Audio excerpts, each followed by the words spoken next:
प्रधानमंत्री नरेंद्र मोदी ने मन की बात कार्यक्रम में विविध विषयों पर साझा किए विचार, देश की उपलब्धियों का किया जिक्र।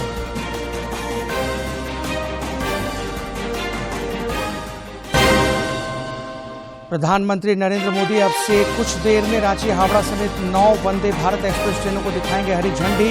रांची और टाटानगर स्टेशन पर कार्यक्रमों का हो रहा आयोजन। जनजातीय मामलों के केंद्रीय मंत्री अर्जुन मुंडा कोल्हान गौरव सम्मान समारोह में हुए शामिल, विशिष्ट अतिथियों हस्तियों को किया सम्मानित।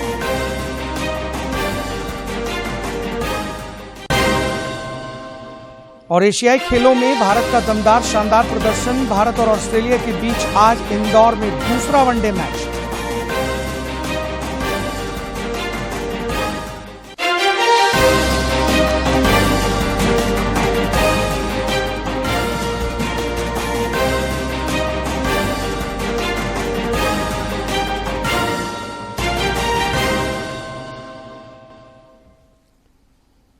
नमस्कार, आप देख रहे हैं खबरें झारखंड। इस वक्त की तमाम ताजा तरीन और अहम खबरों को लेकर हाजिर मैं राहुल शर्मा।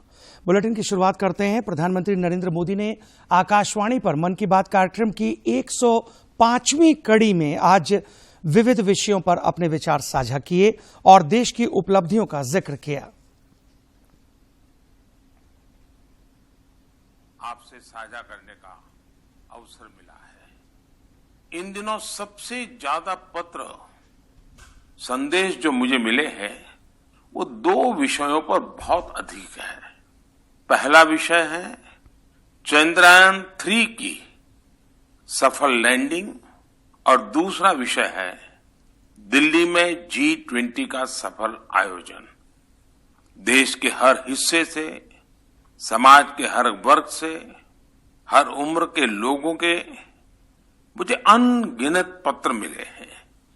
जब चंद्रयान 3 का लैंडर चंद्रमा पर उतरने वाला था, तब करोड़ों लोग अलग अलग माध्यमों के जरिए एक साथ इस घटना के पल पल के साक्षी बन रहे थे।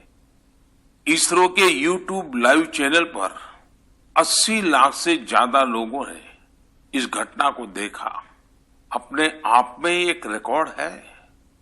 इससे पता चलता है कि चंद्रयान 3 से करोड़ों भारतीयों का कितना गहरा लगाव है।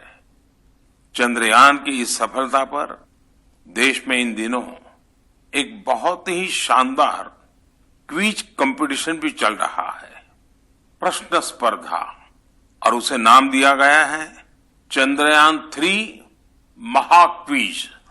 MyGov पोर्टल पर हो रहे इस कंपटीशन में अब तक 15 लाख से ज्यादा लोग हिस्सा ले चुके हैं। MyGov की शुरुआत के बाद यह किसी भी क्विज में सबसे बड़ा पार्टिसिपेशन है। मैं तो आपसे भी कहूंगा कि अगर आपने अब तक इसमें हिस्सा नहीं लिया है तो देर मत करिए। अभी इसमें 6 दिन और बचे हैं। इस क्विज में जरूर हिस्सा लीजिए। मेरे परिवारजनों, चंद्रयान 3 की सफलता के बाद G20 के शानदार आयोजन ने हर भारतीय की खुशी को दोगुना कर दिया। भारत मंडपम तो अपने आप में एक सेलिब्रिटी की तरह हो गया है। लोग उसके साथ सेल्फी खिंचा रहे हैं और गर्व से पोस्ट भी कर रहे हैं। भारत ने इस समिट में अफ्रीकन यूनियन को G20 में फुल मेंबर बनाकर अपने नेतृत्व का लोहा मनवाया है। प्रधानमंत्री नरेंद्र मोदी आपसे थोड़ी ही देर में वीडियो कॉन्फ्रेंसिंग के जरिए रांची हावड़ा वंदे भारत एक्सप्रेस ट्रेन समेत 9 वंदे भारत एक्सप्रेस ट्रेन को हरी झंडी दिखाकर रवाना करेंगे। इन 9 ट्रेनों से झारखंड समेत 11 राज्यों में रेल कनेक्टिविटी को बढ़ावा मिलेगा। विश्व स्तरीय सुविधाओं और कवच तकनीक सहित उन्नत सुरक्षा सुविधाओं से सुसज्जित ये ट्रेनें यात्रियों के लिए बड़ी सौगात साबित होंगी।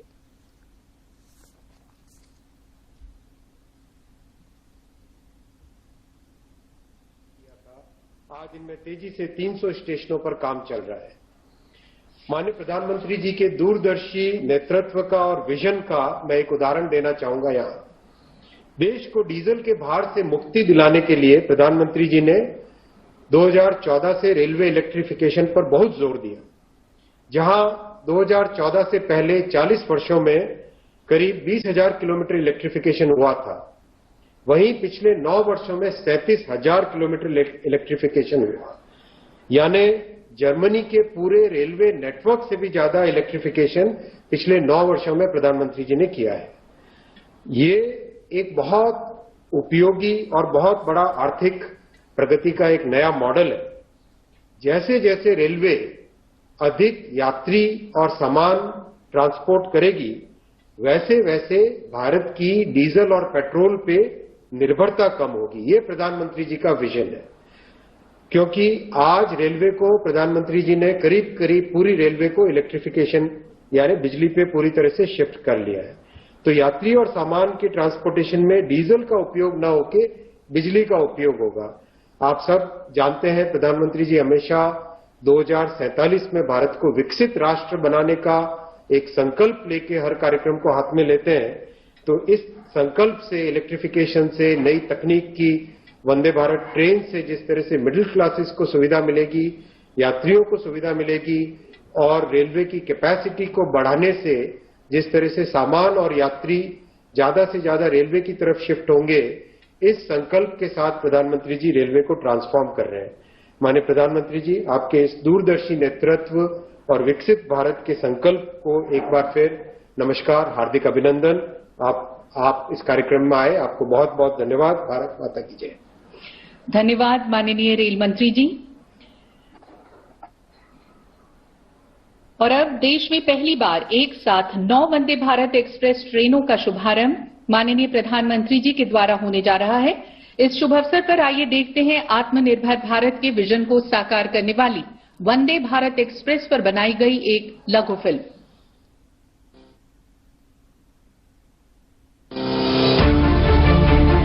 आज हम बात करेंगे आजाद भारत से आत्मनिर्भर बनते नए भारत की। धुआं उड़ाती, छुक छुक करती ट्रेनों से लेकर आधुनिक भारत की तेज फर्राटा भरती वंदे भारत एक्सप्रेस तक की। महज 9 से 10 साल पहले तक क्या किसी ने सोचा था कि कभी भारत में वर्ल्ड क्लास स्टेशन होंगे? क्या कभी भारत में भी विदेशों की तरह सपनों की रेल होगी? नहीं ना। लेकिन प्रधानमंत्री नरेंद्र मोदी जी ने ये सपना देखा और बदल डाली भारतीय रेल की तस्वीर और तकदीर। और इसी कड़ी में देश की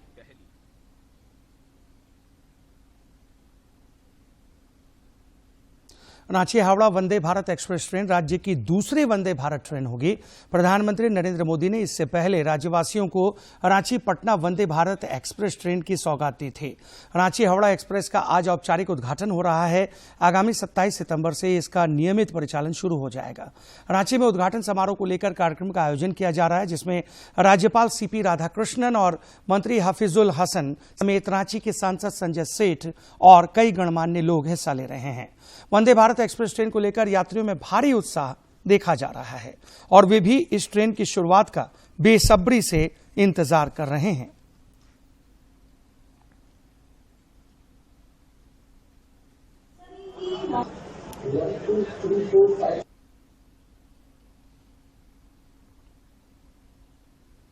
पटना हावड़ा वंदे भारत एक्सप्रेस ट्रेन का भी आज ही से शुभारंभ हो रहा है।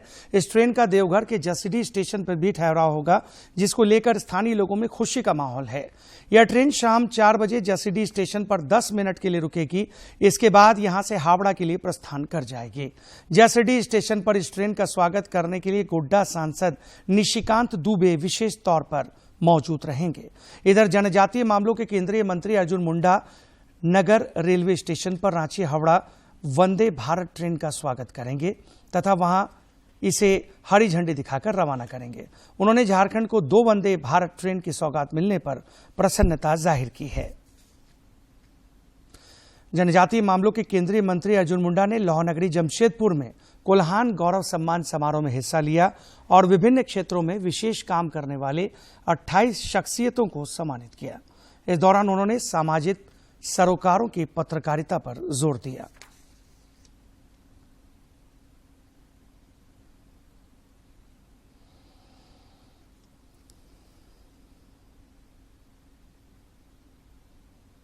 हजारीबाग के सांसद सह वित्त संबंधी स्थानीय समिति के सदस्य अध्यक्ष जयंत सिन्हा ने स्थानीय अटल भवन में भाजपा महिला मोर्चा के कार्यकर्ताओं से संवाद किया। इस दौरान उन्होंने जोर देकर कहा कि केंद्र सरकार आधी आबादी के सशक्तिकरण के लिए वचनबद्ध है और महिलाओं ने नारी शक्ति वंदन के लिए प्रधानमंत्री का आभार भी जताया। महिलाओं का अधिकार था कि 1/3 सीट हर विधानसभा में और लोकसभा में इनको आरक्षित किया जाए, वो महिलाओं के लिए रखा जाए। उस इतिहास को हम लोगों ने कल रचा, जब इसको हम लोगों ने पहले लोकसभा में और फिर राज्यसभा में 2/3 बहुमत से हम लोगों ने इसको पारित किया। मैं अपने परम आदरणीय प्रधानमंत्री जी को कोटि कोटि धन्यवाद देना चाहता हूं, क्योंकि उन्होंने सब हमारी माताओं, बहनों, पत्नियों और खासकर अपने नन्ही मुन्नी बेटियों को उन्होंने उनका अधिकार दे दिया और हम लोगों को एक अवसर मिला कि हम लोग देश के लिए। विधायक भूषण तिर्की ने टाना भगत समुदाय के लिए गुमला स्थित घोघरा में टाना भगत सामुदायिक भवन का उद्घाटन किया। इस मौके पर टाना भगत समुदाय की महिलाओं के बीच 35 सिलाई मशीनों का वितरण किया गया। इस बीच कई गणमान्य लोग उपस्थित थे। सामुदायिक भवन की सौगात मिलने पर टाना भगत समुदाय के लोगों ने हर्ष जताया। गढ़वा जिला में मेरी माटी मेरा देश अभियान के दूसरे चरण को लेकर ग्रामीणों में गजब का उत्साह देखा जा रहा है। देश प्रेम से ओतप्रोत माहौल में हर घर से पवित्र मिट्टी का संग्रह किया जा रहा है, जो नई दिल्ली में बनने वाले अमृत वाटिका के निर्माण में इस्तेमाल की जाएगी।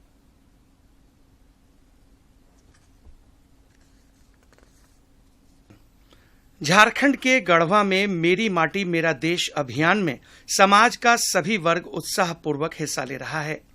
नेहरू युवा केंद्र के द्वारा कार्यक्रम पर्यवेक्षक चार्ल्स बोदरा के नेतृत्व में कीतासोती गांव में मेरी माटी मेरा देश अभियान का आयोजन हुआ, जिसका आगाज मांदर की धुन और तिरंगा यात्रा निकालकर किया गया। इस दौरान ग्रामीणों ने मेरी माटी मेरा देश अभियान को सफल बनाने के लिए शपथ लेते हुए कलश के साथ गांव के हर घर से मिट्टी और चावल एकत्र किया। युवा केंद्र युवा कार्यक्रम खेल मंत्रालय भारत सरकार के द्वारा ये मेरी माटी मेरा देश का दूसरा चरण है। गांव की महिला देवंती देवी ने मेरी माटी मेरा देश अभियान की प्रशंसा करते हुए इस पहल के लिए प्रधानमंत्री नरेंद्र मोदी की सराहना की। दिल्ली जातबा ई हमनी के बड़ी खुशी बा। मेरी माटी मेरा देश अभियान में पंचायत जनप्रतिनिधि भी पूरी सक्रियता से योगदान दे रहे हैं। मुखिया रविंद्र राम ने कहा कि गांव की मिट्टी शहीद वीर सपूतों के अमृत वाटिका के निर्माण के लिए एकत्र किया जाना उनके पंचायत के लिए सौभाग्य की बात है।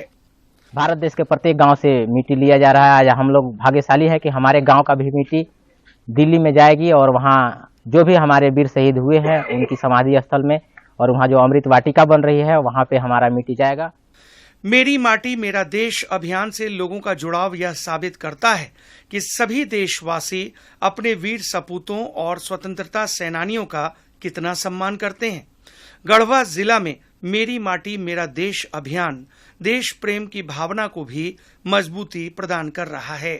गढ़वा से विजेंद्र तिवारी की रिपोर्ट। डकैतों ने जम्मू तवी एक्सप्रेस ट्रेन में लातेहार और बरवाडीह स्टेशन के बीच भीषण डकैती कांड को अंजाम दिया और यात्रियों से लाखों रुपए लूट लिए। इस दौरान डकैतों ने यात्रियों से मारपीट की और करीब 10 राउंड फायरिंग की।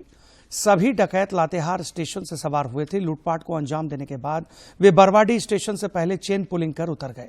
डकैती की वजह से यह ट्रेन काफी देर तक डाल्टनगंज स्टेशन पर रुकी रही, जिस दौरान यात्रियों ने जमकर हंगामा किया। घायल यात्रियों का इलाज डाल्टनगंज स्टेशन पर किया गया और यात्रियों का बयान भी दर्ज कराया गया। नई दिल्ली में चल रहे अंतर्राष्ट्रीय अधिवक्ता सम्मेलन का आज दूसरा और अंतिम दिन है। आज विभिन्न सत्रों में चर्चा आयोजित की जाएगी। प्रधानमंत्री नरेंद्र मोदी ने कल इसका उद्घाटन किया था। सम्मेलन का उद्देश्य राष्ट्रीय और अंतर्राष्ट्रीय महत्व के विभिन्न कानूनी विषयों पर सार्थक संवाद और चर्चा के लिए एक मंच के रूप में कार्य करना, विचारों और अनुभवों के आदान प्रदान को बढ़ावा देना और कानूनी मुद्दों पर अंतर्राष्ट्रीय सहयोग और समझ को मजबूत करना है। देश में पहली बार आयोजित हो रहे इस सम्मेलन में उभरते कानूनी प्रचलन, सीमा पार मुकदमेबाजी में चुनौतियां, कानूनी प्रौद्योगिकी, पर्यावरणीय कानून आदि विषयों पर चर्चा जारी है। अंतर्राष्ट्रीय सांकेतिक भाषा दिवस के अवसर पर नई दिल्ली में कथावाचन सत्र रखा गया, जिसमें विशेष बच्चों ने बढ़ चढ़कर हिस्सा लिया। समावेशी विकास का जो सपना अक्सर हम देखते हैं, उस सपने में विशेष रूप से सक्षम बच्चे कहीं न कहीं पीछे छूट जाते हैं। पर दिल्ली का आधुनिक राष्ट्रीय कला संग्रहालय मूक बधिर और विशेष रूप से सक्षम बच्चों को देश की कला और संस्कृति से जोड़ने के लिए अनूठा प्रयास कर रहा है। अंतर्राष्ट्रीय सांकेतिक भाषा दिवस के अवसर पर दिल्ली के इन विशेष रूप से सक्षम बच्चों को राष्ट्रीय आधुनिक कला संग्रहालय की सैर करवाई गई। ये बच्चे सुन और बोल नहीं सकते, लेकिन इन्हें इतिहास और संस्कृति से रूबरू करवाने के लिए आधुनिक राष्ट्रीय कला केंद्र का ये प्रयास बेहद सराहनीय रहा। बुद्ध की कहानी हो, ऐतिहासिक चरित्रों की व्याख्या, भारत की सुंदर मूर्ति कला का विज्ञान या फिर भारतीय सभ्यता से जुड़ी कहानियाँ, बच्चों ने राष्ट्रीय आधुनिक कला संग्रहालय के माध्यम से ये सभी तथ्य बखूबी जाने। बच्चों ने अनुवादकों के माध्यम से अपने समृद्ध इतिहास और संस्कृति की सैर की। इस अवसर पर प्रख्यात चित्रकार अमृता शेरगिल की कला यात्रा पर एक कथावाचन यानी स्टोरी टेलिंग सेशन का भी आयोजन हुआ। अमृता शेरगिल के चित्रों से जुड़ी कहानी सुनकर बच्चे रोमांच से भर गए। मैं जब यहाँ फर्स्ट टाइम आई, मैंने देखा इतने सारे आर्ट लगे हैं, मुझे इनके बारे में जानने को एक्सेसिबिलिटी मिली और मैं बहुत खुश हूँ कि आज अंतर्राष्ट्रीय बधिर दिवस भी है, साइन लैंग्वेज डे भी है, तो मुझे बहुत अच्छा लग रहा है और मैंने बहुत कुछ जाना, बहुत कुछ सीखा। हमारे इतिहास के बारे में बताया जा रहा था, इंटरप्रेटर्स भी अवेलेबल थे, तो काफी इंटरेस्टिंग था। पहले हम आते थे तो सिर्फ पिक्चर ही देखते थे, बस थोड़े बहुत हाँ पुराने जमाने का है, ऐसा है, बस वही देखते। पर आज बहुत ही अच्छा लगा, मैं बहुत खुश हूँ। फर्स्ट टाइम ऐसा हुआ है कि मैं यहाँ पे आके मुझे पूरी संतुष्टि मिली है, यहाँ पे एक्सेसिबिलिटी मिली है। लेकिन ऐसे टूर के माध्यम से जब आज यहाँ पे आया हूँ, एक्सेसिबिलिटी मिला है, तो मैं बहुत समझ पाया। थैंक यू सो मच आपका। लास्ट ईयर हम लोगों ने इंटरनेशनल साइन लैंग्वेज डे के ऊपर अपना साइन लैंग्वेज टूर को लॉन्च किया था, जो आई एम वेरी हैप्पी कि बहुत सारे लोग हर सैटरडे जो हमारा टूर होता है उसमें आते हैं, ज्वाइन करते हैं। इस बार हम लोगों ने first time story telling session sign language में लॉन्च किया है और ये उस सीरीज़ का पहला सेशन है और उम्मीद करती हूँ कि आने वाले टाइम में भी इस टाइप के काफ़ी सारे सेशंस होंगे जो लोगों को पसंद आएंगे।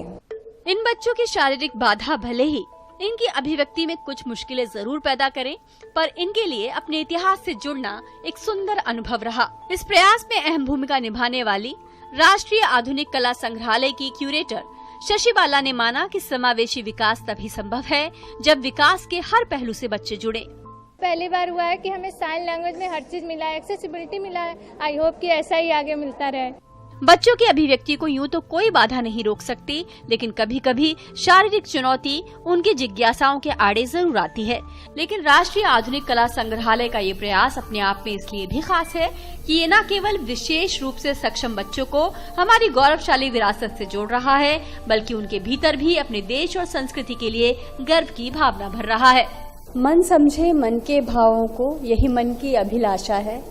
जिस भाषा का मौन भी सुंदर, वह मेरी प्रिय भाषा है। समावेशी विकास का सपना जो इस देश ने देखा है, जिसमें हर बच्चा देश के विकास में सबसे आगे की पंक्ति में खड़ा होगा, उस सपने को भी राष्ट्रीय आधुनिक कला संग्रहालय पूरा करने के लिए पुरजोर कोशिश कर रहा है। कैमरामैन शिव सुमन के साथ दिल्ली से डीडी न्यूज के लिए रजनी सेन की रिपोर्ट। रामगढ़ के पतरातू में कल से एनसीसी का अखिल भारतीय नौ सैनिक प्रशिक्षण शुरू हुआ, जो अगले 20 दिनों तक चलेगा। इस प्रशिक्षण में बिहार और झारखंड के करीब 100 कैडेट हिस्सा ले रहे हैं, जिन्हें तैराकी, नाव रेसिंग, परेड, फायरिंग एवं टेंट पिंचिंग जैसे सैन्य विषयों पर आधारित प्रशिक्षण दिया जाएगा। यहां अच्छी परफॉर्मेंस देने वाले बच्चों को ऑल इंडिया नौसैनिक प्रशिक्षण जो 14 अक्टूबर से महाराष्ट्र में होने वाला है, वहां भेजा जाएगा। साथ ही पूरे प्रशिक्षण के दौरान बेहतरीन प्रदर्शन करने वाले बच्चों को गणतंत्र दिवस 2024 में होने वाले परेड एवं सांस्कृतिक कार्यक्रम में भी भेजा जाएगा। फुल डिसिप्लिन के साथ बताया जा रहा है। ये सर हम लोग बहुत चीज़ें सीख रहे हैं। जैसे सर स्विमिंग सिखाया जा रहा है, हम लोग को बोट पुलिंग सिखाया जा रहा है और डिफरेंट रिगिंग वगैरह चल रहा है सर यहाँ पर। डिफरेंट चीन में कल से शुरू हुए एशियाई खेलों में भारतीय खिलाड़ियों ने शानदार और दमदार शुरुआत की है। भारतीय खिलाड़ियों ने रोइंग और निशानेबाजी में पदक जीते। महिला क्रिकेट स्पर्धा में बांग्लादेश को पराजित कर फाइनल में जगह बना ली गई है।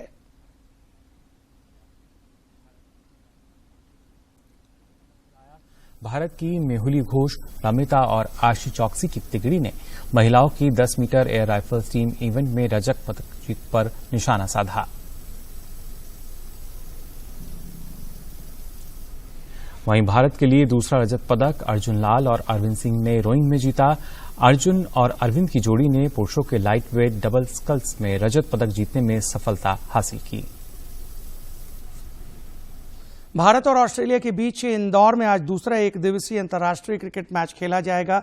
भारतीय टीम इस मैच को जीतकर 3 मैचों की श्रृंखला में अजेय बढ़त हासिल करना चाहेगी। भारतीय टीम ने मोहाली में खेले गए पहले वनडे में ऑस्ट्रेलिया को करारी शिकस्त दी थी।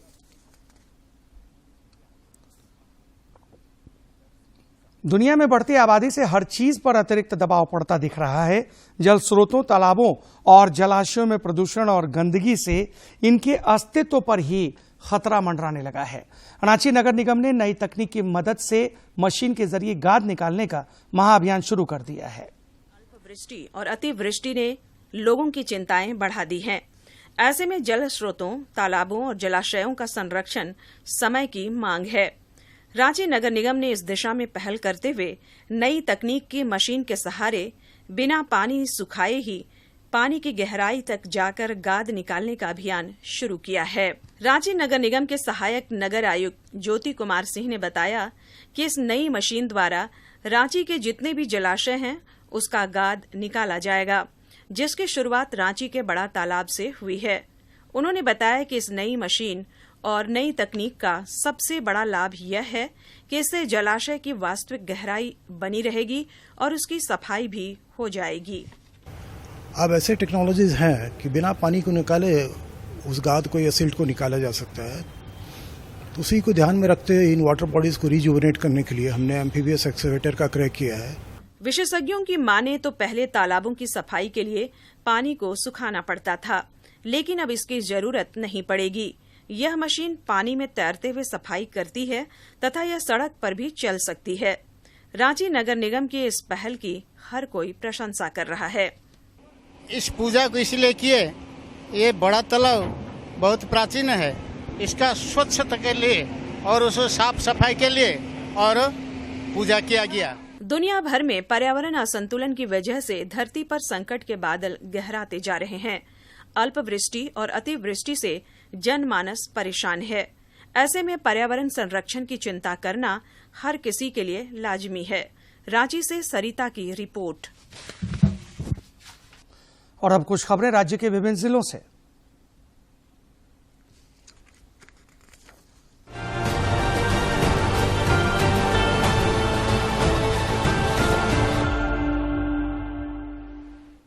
देवघर के उपायुक्त ने जिले में बारिश के अलावा वज्रपात की आशंका को देखते हुए सभी प्रखंड विकास पदाधिकारी और अंचल अधिकारी को अपने अपने क्षेत्र में बिजली, पेयजल, आवागमन सुविधा और स्वास्थ्य व्यवस्था पर विशेष निगरानी रखने का निर्देश दिया है। उन्होंने जिलावासियों से वज्रपात और खराब मौसम होने पर विशेष परिस्थितियों को छोड़कर घरों में ही रहने का सुझाव दिया। गढ़वा जिला अंतर्गत रंका थाना क्षेत्र में एंटी क्राइम चेकिंग के दौरान लूटपाट की घटना को अंजाम देने के उद्देश्य से जा रहे 2 अपराधियों को देसी कट्टा और कारतूस के साथ गिरफ्तार कर जेल भेज दिया गया। दुमका पुलिस ने त्वरित कार्रवाई करते हुए एक अपहरित बच्चे को 8 घंटे के भीतर मुक्त करा लिया। पुलिस अधीक्षक दुमका के निर्देशानुसार गठित एक टीम ने फिरौती के लिए अपहरण कर ले जाए जा रहे बच्चे को पिपरा गांव के पास सकुशल बरामद करते हुए एक आरोपी को गिरफ्तार कर लिया। केंद्रीय मंत्री सह खूंटी सांसद अर्जुन मुंडा ने आज एक फोटो साझा कर महान स्वतंत्रता सेनानी मैडम भीकाजी कामा की जयंती पर उन्हें सादर नमन किया। आजसू पार्टी के अध्यक्ष सुदेश महतो ने स्वर्गीय विनोद बिहारी महतो की जयंती पर उनके समाधि स्थल बलियापुर धनबाद पहुंचकर उन्हें श्रद्धांजलि अर्पित की। वे विनोद बिहारी महतो महाविद्यालय में आयोजित विनोद बिहारी महतो जयंती समारोह में भी शामिल हुए और झारखंड आंदोलन के महानायक को कोटि कोटि नमन किया। चतरा के उपायुक्त के निर्देशानुसार आपूर्ति पदाधिकारी सलमान जफर खिजरी एवं नजारत उप समाहर्ता अमरदीप बलहोत्रा ने जनता दरबार के माध्यम से मिलने आए आमजनों की समस्याएं सुनी और उनके समाधान की दिशा में पहल की। रांची सांसद संजय सेठ के आवास पर श्री गणेश पूजन उत्सव पर आयोजित महाआरती और महाभोग में बड़ी संख्या में कार्यकर्ता और नागरिकों ने हिस्सा लिया और देश और राज्य के विकास की मंगल कामना की। विश्व हिंदू परिषद के पदाधिकारियों विधायक सरयू राय को अयोध्या में नवनिर्मित भव्य श्री राम मंदिर में रामलला प्राण प्रतिष्ठा अभियान के क्रम में रांची में आयोजित कार्यक्रम में शामिल होने के लिए आमंत्रित किया। बोकारो में SLPS के तत्वावधान में Luguburu farmer producer company limited के चौथे वार्षिक आम सभा में जिले के उपायुक्त ने शिरकत की। इस दौरान बेहतर कार्य करने वाले प्रखंड समन्वयक एवं दीदियों को सम्मानित किया गया। उपायुक्त ने सबों को भविष्य में और भी बेहतर कार्य करने को प्रेरित किया। रामगढ़ में नमामि गंगे योजना अंतर्गत स्वच्छता ही सेवा कार्यक्रम के तहत श्रमदान एवं नुक्कड़ नाटक का आयोजन हुआ। नमामि गंगे योजना के अंतर्गत यह कार्यक्रम 2 अक्टूबर तक चलेगा। ईद मिलाद उन नबी का त्योहार आगामी 28 सितंबर को मनाया जाएगा। पूर्वी सिंहभूम में वरीय पुलिस अधीक्षक कार्यालय सभागार में ईद मिलाद उन नबी के मद्देनजर बैठक आयोजित हुई, जिसमें पर्व का आयोजन शांतिपूर्ण तरीके से संपन्न कराने को लेकर पुलिस पदाधिकारी को आवश्यक दिशा निर्देश जारी किए गए।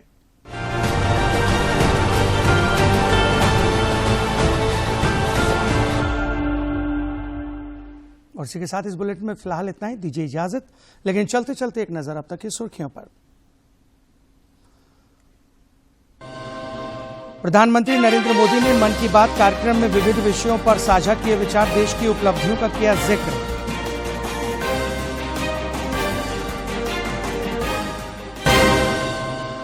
प्रधानमंत्री नरेंद्र मोदी अब से कुछ देर में रांची हावड़ा समेत 9 वंदे भारत एक्सप्रेस ट्रेनों को दिखाएंगे हरी झंडी। रांची और टाटानगर स्टेशन पर कार्यक्रमों का हो रहा आयोजन।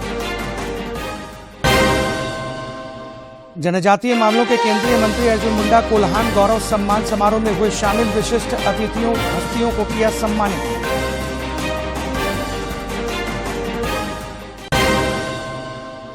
और एशियाई खेलों में भारत का दमदार शानदार प्रदर्शन, भारत और ऑस्ट्रेलिया के बीच आज इंदौर में दूसरा वनडे मैच।